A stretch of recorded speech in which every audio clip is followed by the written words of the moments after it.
Hello दोस्तों, आज मैं एक्सप्लेन करने वाला हूँ इटरनल्स मूवी को, जो कि सन 2021 में आई थी। इस मूवी में काफी ज्यादा एक्शन सीन दिखाए गए हैं, तो ये मूवी भी काफी इंटरेस्टिंग होने वाली है, इसलिए इसे एक्सप्लेनेशन को लास्ट तक जरूर देखेगा। मूवी की एक्सप्लेनेशन शुरू करने से पहले आपसे इतनी सी रिक्वेस्ट है कि इस वीडियो को लाइक और चैनल को सब्सक्राइब कर लीजिए, ताकि और ऐसी ही इंटरेस्टिंग वीडियो की नोटिफिकेशन आप मिस ना कर पाए। So let's get start. कहानी की शुरुआत में हमें बताया जाता है कि कई हजारों साल पहले सेलेस्टर्स आए, जिसमें प्राइम और एरिसेम थे, और इन्होंने ही इस सन को क्रिएट किया और इनकी वजह से ही धीरे धीरे जिंदगी आने लगी। लेकिन इसके बाद डीप स्पेस से कुछ डेवियंस निकल कर आए, जो कि एक एलियन मोनेस्टर थे, और वो उन सभी जीवों को खाते हैं जो कि अपने दिमाग से सोचते हैं। और इसी को रोकने के लिए एरिसेम सेलेस्टर ने ओलंपिया नाम के प्लेनेट से इटरनल को भेजा, ताकि वो डेविएंट से लड़ सके। और हजारों साल पहले इटरनल्स धरती पर आए, जिसके बाद इटरनल्स और डेवियंस में लड़ाई होती रही, और इटरनल्स ने हमेशा इंसानों के विकास के लिए उन्हें डेवियन से प्रोटेक्ट किया है। इसके बाद सीन शिफ्ट होता है और हमें सरसी को दिखाया जाता है, जो कि एक इटरनल होती है, और इसके पास खास तरह की एक पावर है जिससे ये कोई भी मेटल को मैनिपुलेट कर सकती है। और इसके बाद वो एक बच्चे को अपना चाकू एडवांस करके देती है, जिसके बाद वो गोल्डन कलर का हो जाता है। इसके बाद सीन शिफ्ट होता है और हमें प्रेजेंट टाइम का सीन दिखाया जाता है, जिसमें लंदन में वही चाकू की तस्वीर लगी होती है जिसे उसने एडवांस करके बच्चे को दिया था।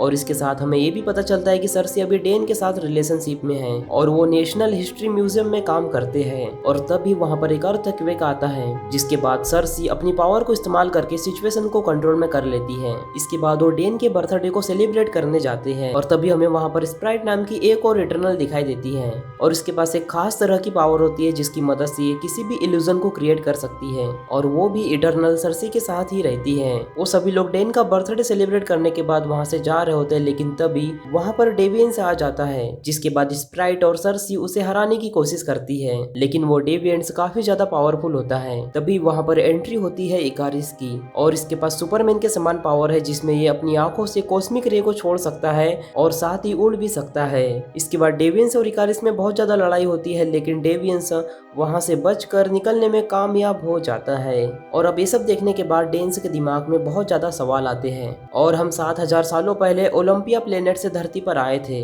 ताकि हम इंसानों को डेविएंट से प्रोटेक्ट कर सके। इसके बाद डेन कहता है कि जब थेनोस आया था तब तुमने इंसानों की मदद क्यों नहीं की। इसके बाद सरसी कहती है कि हमें मना किया गया था, हम लोग तभी लड़ सकते हैं जब डेवियंस धरती पर आए, हमें इंसानों की लड़ाई में इंटरफेयर करने का कोई भी अधिकार नहीं है। और इसी के साथ वो ये भी रिवील करती है कि मैं और इकारिस 5000 सालों से रिलेशनशिप में थे, और इसके बाद इकारिस अचानक से कहीं पर चला गया, और उसके बाद इकारिस और मेरी आज मुलाकात हो रही है। इसके बाद सरसी इकारिस और स्पिरिट को बताती कि इस बार जो डेवियंस आया तो वो बहुत ज्यादा पावरफुल था, क्योंकि ये डेवियंस खुद को हील कर सकता था, और इस बार वो इंसानों पर नहीं बल्कि हम लोग इटरनल्स पर हमला करने के लिए आया था, और इसीलिए वो सभी इटरनल्स को एक जगह पर इकट्ठा करने का सोचते हैं। इसके बाद सीन शिफ्ट होता है और हमें 5000 साल पहले का सीन दिखाया जाता है, जहाँ पर सारे इटरनल्स मिलकर डेवियंस को ठिकाना लगा रहे होते हैं। और एजेक, जो कि सभी इटरनल्स की लीडर होती है, वो सेलेस्टियल से बात कर रही होती है, और एजेक के पास ये पावर है कि वो खुद को हील कर सकती है, और साथ ही वो सेलेस्टियल और इटरनल के बीच का एक ब्रिज है, मतलब कि सारे इटरनल्स में से सिर्फ वही है जो कि सेलेस्टियल से बात कर सकती है।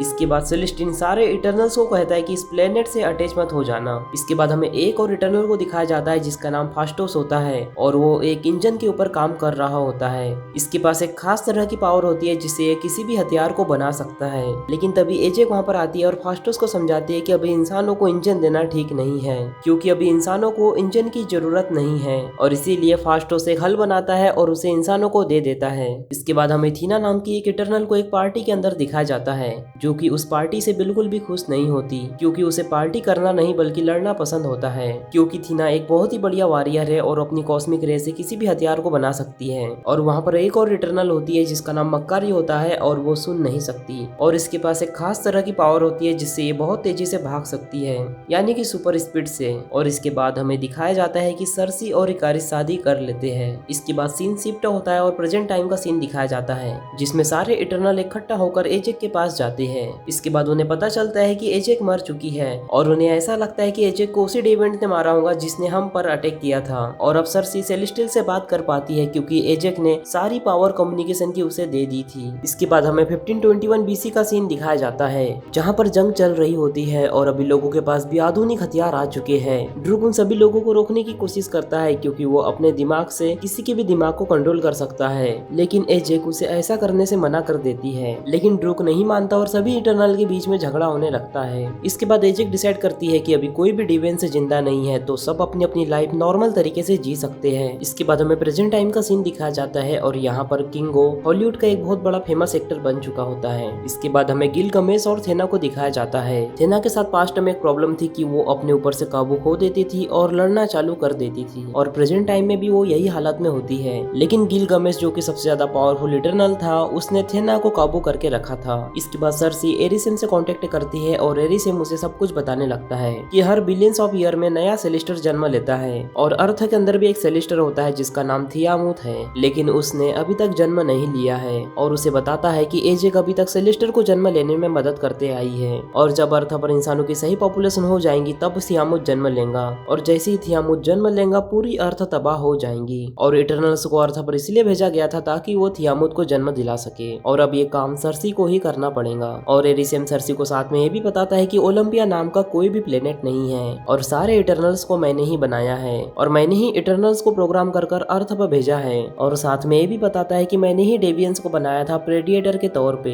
लेकिन वो कंट्रोल के बाहर निकल गए और डेवियंस में बदल गए, और इसके बाद उन्हीं को रोकने के लिए इटर्नल्स को बनाया गया, क्योंकि अगर डेवियंस को खत्म नहीं किया तो वो इंसानों को मार देंगे, और इंसानों की आबादी नहीं बढ़ेगी तो थेमुथ जन्म नहीं ले पाएगा। और डेवियंस को मरे काफी समय हो चुका है तो इंसानों की भी आबादी बढ़ चुकी है और अब थेमुथ जन्म ले सकता है। और साथ में एरिसेम ये भी बताता है कि तुम्हें एजेक ने सिलेक्ट किया है और अब तुम्हें किसी भी हालत में इमरजेंस को नहीं रुकने देना है। अब दोस्तों आपको कंफ्यूजन ना हो इसलिए मैं बता दूं, इमरजेंस का मतलब सेलेस्टियल का जन्म लेना होता है। इसके बाद सर्सी ये सब बातें सभी लोगों को बताती है तो सभी लोग काफी ज्यादा हैरान हो जाते हैं, और वो सभी लोग मिलकर ये डिसाइड करते हैं कि वो सभी लोग इमरजेंस को रोकेंगे और सेलेस्टियल से लड़ेंगे। सभी लोग डूक को भी अपने साथ आने के लिए बोलता है, लेकिन डूक मना कर देता है। इसके बाद हम देखते हैं कि इकारिस को सर्सी की चिंता होने लगती है, क्योंकि अगर उसने इमरजेंस को रोकने की कोशिश की तो एरिसेम उसे नुकसान पहुंचा सकता है, और वो उसे कहती है कि मैं अपना ध्यान रख सकती हूँ। इसके बाद सर्सी उसे कहती है कि तुम मुझे अचानक छोड़कर क्यों चले गए थे। इकारिस उसे बताने ही वाला होता है, लेकिन तभी डेवियंस वहाँ पर हमला कर देते हैं। इसके बाद थेना फिर से अपना कंट्रोल खो देती है और एक डेवियंस गिलगमेश को मार देता है। इसके बाद हम सभी डेवियंस के लीडर को देखते हैं जिसका नाम केरो होता है,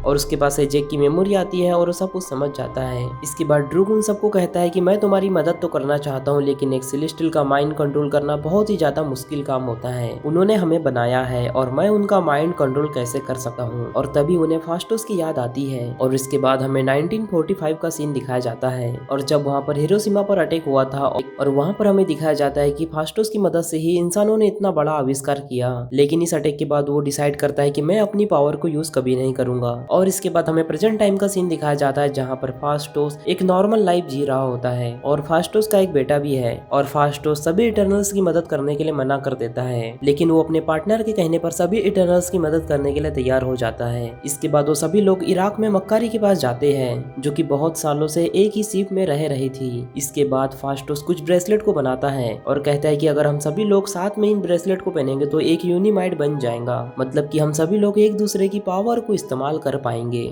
लेकिन अभी भी सभी लोगों के मन में कंफ्यूजन होता है कि हमें सेलेस्टियल के खिलाफ जाना चाहिए या फिर नहीं। और इसके बाद सभी लोग अलग अलग होकर इसके बारे में सोचने लगते हैं, और इकारिस याद करने की कोशिश करता है कि आज से 6 दिन पहले क्या हुआ था, और हमें पता चलता है कि एजेक के कहने पर ही इकारिस सर्सी से अलग हुआ था इमरजेंस के लिए। मतलब इमरजेंस के बारे में एजेक को सब कुछ पहले से ही पता था, और एजेक उसे बताती है कि थेनोस के स्नैप करने की वजह से इमरजेंस खत्म नहीं हुआ था और वो कुछ टाइम के लिए डिले हो गया था, और अब 7 दिनों के बाद फिर से इमरजेंस चालू हो जाएगा। और एजेक को इतने सालों से अर्थ पर रहने के बाद उसे अर्थ से लगाव हो गया है, और वो चाहती थी कि वो अर्थ को बचाने के लिए सेलेस्टियल के खिलाफ लड़े, और इसीलिए वो सभी इटर्नल्स को इकट्ठा करने के लिए इकारिस को बोलती है। लेकिन इकारिस ऐसा नहीं चाहता था, इसलिए वो एजेक को डेवियंस के पास लेकर जाता है, और इकारिस एजेक को डेवियंस के पास फेंक देता है, और डेवियंस एजेक को मार देते हैं, और इकारिस एजेक की बॉडी को लेकर वहां से चला जाता है। इसके बाद सीन शिफ्ट होता है और हमें प्रेजेंट टाइम का सीन दिखाया जाता है। इकारिस सर्सी से अपना प्यार का इजहार करता है, लेकिन सर्सी इकारिस से कहती है कि अभी इमरजेंसी शुरू हो गया है, और फास्टोस मक्कारी को पता लगाने के लिए कहता है कि इमरजेंसी कहां पर शुरू हुआ है, और वो अपनी सुपर स्पीड से पता लगा लेती है कि इमरजेंसी कहां पर शुरू हुआ है। और इकारिस वहां पर आकर सबको कहता है कि मैं सब कुछ पहले से ही जानता था, और इसके बाद वो सभी इटर्नल्स पर हमला करने लगता है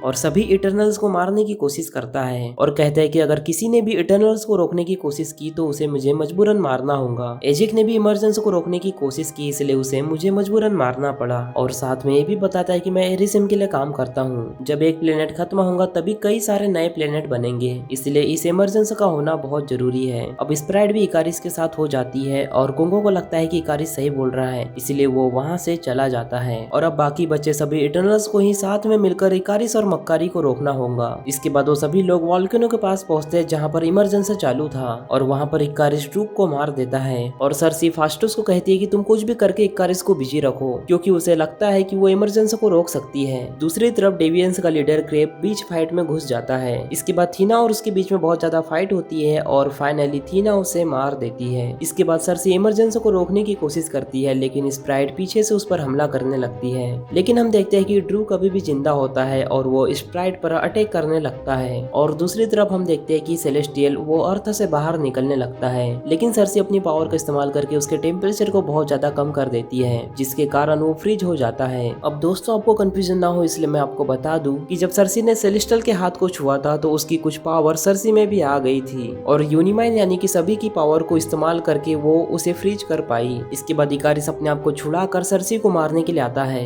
लेकिन वो ऐसा नहीं कर पाता और सरसी को सॉरी बोलकर सूरज के अंदर चला जाता है। इसके बाद सरसी स्प्राइट के कहने पर सेलेस्टियल की बची हुई एनर्जी से इकारिस को फिर से इंसान बना देती है। इसके बाद हमें एक हफ्ते के बाद का सीन दिखाया जाता है। डेन और सरसी साथ में होते हैं और डेन सरसी को अपना एक सीक्रेट बताने वाला होता है, लेकिन तभी वहाँ पर एरिसेम आता है और सरसी को लेकर चला जाता है और सरसी को बोलता है कि तुम लोगों ने एक सेलेस्टियल को कुर्बान किया है, और उसे कहता है कि तुम लोगों को अभी तो मैं कुछ नहीं कर रहा हूँ, लेकिन मैं वापस जरूर आऊंगा तुम लोगों का जजमेंट करने के लिए। इसके बाद के सीन में हमें दिखाया जाता है कि सभी इटर्नल्स एक शिप के अंदर होते हैं और वो सभी लोग सोच रहे होते हैं कि हम बाकी इटर्नल्स को कैसे ढूंढेंगे। और तभी वहाँ पर एक पोर्टल खुलता है और उससे थेनोस का भाई इरोस आता है और वो सभी लोगों को बताता है कि तुम्हारे दोस्त बड़े खतरे में हैं और मैं जानता हूँ कि उन लोगों को कैसे ढूंढना है। इसके बाद हमें पोस्ट क्रेडिट सीन दिखाया जाता है कि डेन एक म्यूजियम में होता है और उसके सामने एक बहुत बड़ा सा बॉक्स होता है, और जैसे ही वो उसे खोल के देखता है तो उसके अंदर एक तलवार होती है, और जैसे ही वो उस तलवार को उठाता है तो पीछे से एक आवाज आती है कि क्या तुम तैयार हो।